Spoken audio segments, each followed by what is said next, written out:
vidéo, je veux te parler comme ça de la stratégie d'investissement immobilier de ce papa qui nous a vendu notre maison résidentielle et avec qui je discute souvent beaucoup. Donc du coup, il est assez ouvert. Comme vous savez, généralement, c'est bien de prendre des conseils aux personnes âgées parce que ce sont des personnes qui ont de l'expérience qu'on n'a pas forcément. Et puis bon, vu que c'est un Allemand et qui est dans le secteur, pour moi, c'est tout simplement très important de discuter avec lui de temps en temps. Lui, sa stratégie, c'est tout simplement de dire, lorsqu'il était plus jeune, en tant que fiscaliste, d'investir beaucoup dans l'immobilier parce qu'effectivement, il avait la possibilité comme ça d'avoir un retour fiscal important. Ce qu'il a fait, c'est qu'il a convaincu aussi ses amis à faire la même chose. Ils sont allés dans la même lancée, ils ont construit des biens immobiliers, c'était en 1994. Ils ont aussi acquéri des biens immobiliers. Et aujourd'hui, ce qu'ils font tout simplement, c'est qu'ils revendent ces biens immobiliers-là sans devoir payer de charges, sans devoir payer de l'argent à l'État. Parce qu'effectivement, on est largement au-dessus des 10 ans qu'il faut respecter. Et aussi, ce qu'il fait tout simplement, c'est que étant à la retraite, il se la pète tout simplement, quoi. Comme on dit souvent chez nous, Majombo depuis longtemps. À l'époque, quand on l'a reconnu, bon, ça va faire 5 ans aujourd'hui qu'on a acheté notre maison résidentielle pour vous parler de la petite histoire.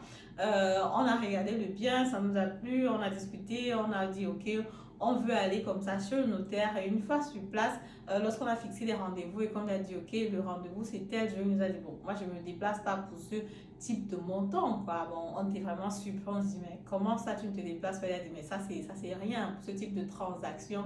Je ne vais pas me déplacer d'ici. Ce que vous allez faire, c'est que vous allez aller chez votre notaire qui va signer, va renvoyer le contrat chez mon notaire et puis je vais faire signer ça ici tout simplement et puis la transaction est faite quoi. Mais pour, voilà, pour ce type de montant, je ne me déplace pas mais je vous promets que la prochaine fois que je suis dans le secteur, je vous fais signe parce qu'effectivement, en plus de notre maison résidentielle, on a fait plusieurs autres business avec lui naturellement parce qu'effectivement, on s'est rendu compte qu'on pouvait aussi beaucoup apprendre de lui. Donc du coup, il nous a partagé l'astuce tout simplement de dire que quand tu es plus jeune, tu investis dans l'immobilier pour pouvoir assurer ta retraite.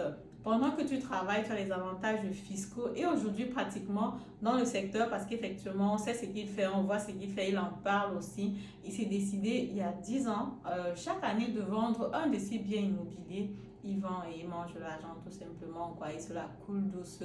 Il fait ses vacances, voilà, il a son deuxième ou troisième mariage actuellement. Comme c'est souvent pour les personnes qui sont riches. Et c'est souvent ce que je partage avec des personnes qui viennent avec moi en coaching, quoi. Et là, j'ai une question pour toi. Si jamais tu investis dans, tu investis dans l'immobilier aujourd'hui, tu vois que tu as 3 4 5 biens immobiliers et qu'à partir d'un moment, tu peux vendre les biens immobiliers, je te ferai sans devoir payer les impôts.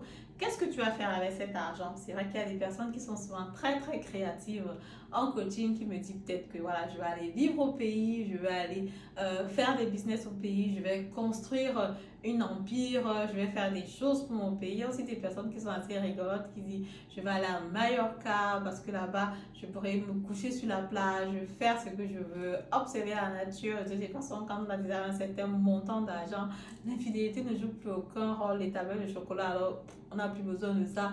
Je n'ai plus besoin de transpirer à la salle de gym. Ça sera tout simplement pour moi idéal d'avoir de l'argent sur le compte, quoi. Toi, qu'est-ce que tu ferais si tu avais autant d'argent sur ton compte à un moment? Parce que là, on parle quand même des montants allant de 5 chiffres, quoi, en euros. Et si c'est que tu peux accumuler ces montants-là chaque année, c'est quand même assez intéressant. Dis-moi ce que tu en penses. Je te lis dans les commentaires. Je te dis à très bientôt pour une autre vidéo.